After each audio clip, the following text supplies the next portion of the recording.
MP news live पर इस वक्त की बड़ी खबर लेकर आ रहे हैं, जो कि आ रही है मैनपुरी से और मनोज कुमार शर्मा की खास रिपोर्ट आप जानने जा रहे हैं। भाजपा प्रत्याशी व कैबिनेट मंत्री जयवीर सिंह का बयान। कन्नौज से तेज प्रताप यादव को प्रत्याशी बनाए जाने पर जयवीर ने परिवारवाद को लेकर बोला हमला। हम तो बार बार कहते हैं और मेरी आशंका सही साबित हुई है कि इनका पीडीए परिवार डेवलपमेंट अथॉरिटी ऑफ के अलावा किसी के पास कुछ नहीं है। यादवों के भी पल्ले नहीं पड़ रहा है। घोसी कमरिया किसी को कुछ नहीं मिलना है, क्योंकि परिवार में ही तीसरी पीढ़ी प्रवेश कर रही है। अखिलेश जी की बेटी भी चुनाव में प्रवेश कर चुकी है। इसका मतलब साफ है, परिवार से कुछ बचना नहीं है। ना यादव को कुछ पल्ले पड़ेगा, ना किसी अन्य को कुछ पल्ले पड़ेगा। केवल सारा राजनीतिक जो भी मामला है वह परिवार तक सिमट कर रह गया है। इसलिए उत्तर प्रदेश में भी परिवार को सिमटाने के लिए 0 नंबर से पास करने का प्रयास किया है। ये 0 पर आउट होंगे।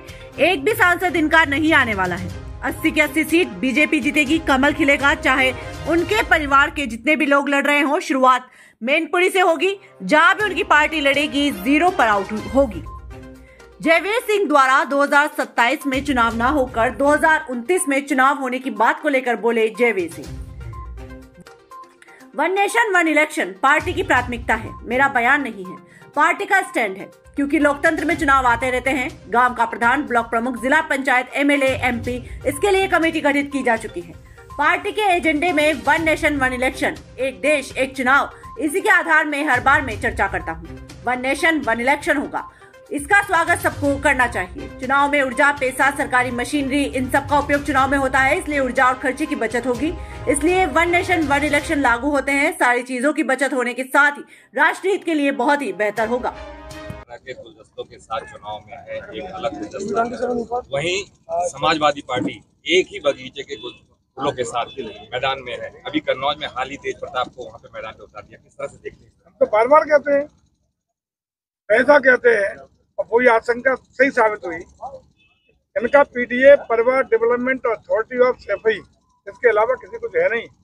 यादवों को पल्ले नहीं पड़ना। शिव प्रसाद यादव जी चिल्ला रहे थे कि घोसियों को कुछ नहीं मिला। हम कह रहे घोसी छोड़ दो, कमरियों को या किसी कुछ नहीं मिलना, क्योंकि परिवार में ही तीसरी पीढ़ी प्रवेश कर रही है।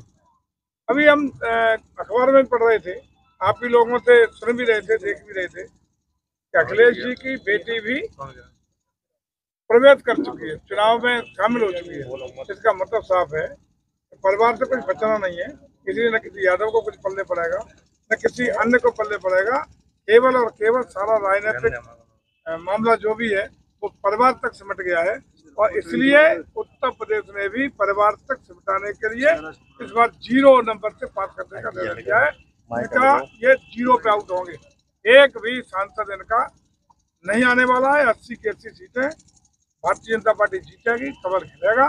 उसमें इनके परिवार के चाहे जितने लोग लड़ रहे हैं, ये शुरुआत मैनपुरी से होगी और जितने भी लोग लड़ रहे हैं, जहाँ भी इनकी पार्टी लड़ रही है, इस बार 0 पे आउट होने वाली है। आपका बयान बहुत चर्चा में है, जिसमें आपने बयान दिया था कि 2022 में सरकार जनता ने आपको सरकार और 2027 में चुनाव होने। तो आपका कहना ये था कि इस बार 2027 का चुनाव नहीं हो रहा है, चुनाव 2029। अरे ये वन नेशन वन इलेक्शन, अरे उसमें प्राथमिकता में, पार्टी की प्राथमिकता में मेरा बयान नहीं है, पार्टी का स्टैंड है। क्योंकि परिवारी लोकतंत्र में चुनाव, कोई न कोई चुनाव दर चुनाव आते रहते हैं। गांव का प्रधान, ब्लॉक प्रमुख, जिला पंचायत, नगर पालिका, एमएलए, एमपी, इसलिए इस पर एक कमेटी भी गठित की जा चुकी है। पार्टी के एजेंडे में है वन नेशन वन इलेक्शन, एक देश एक चुनाव। उसी के आधार पर मैं बात चर्चा हमेशा करता हूँ, आज भी कर रहा हूँ। वन नेशन वन इलेक्शन होगा। हमलावर है, आपके बयान को इस तरह से देख रहा है कि अभी नतीजे आए नहीं है। मंत्री जी का इस तरह का बयान केवल लोगों को डराने के लिए दिया जा रहा है। कोई, अरे इसमें क्या डराना है? वन नेशन वन, इसमें क्या डर है? सबको स्वागत करना। एक देश का एक चुनाव होगा तो इसका स्वागत सबको करना चाहिए। क्योंकि ऊर्जा, पैसा, बजट और सारी सरकारी मशीनरी का उपयोग इन चुनाव में ही हुआ करता है। इसलिए विकास की योजनाएं, जनहित कार्यों की योजनाएं, अन्य देश और प्रदेशों के अन्य ऊर्जा सब चुनाव में खर्च होती है।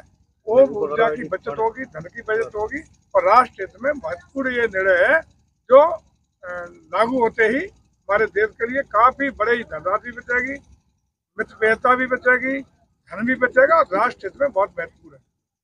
ठीक।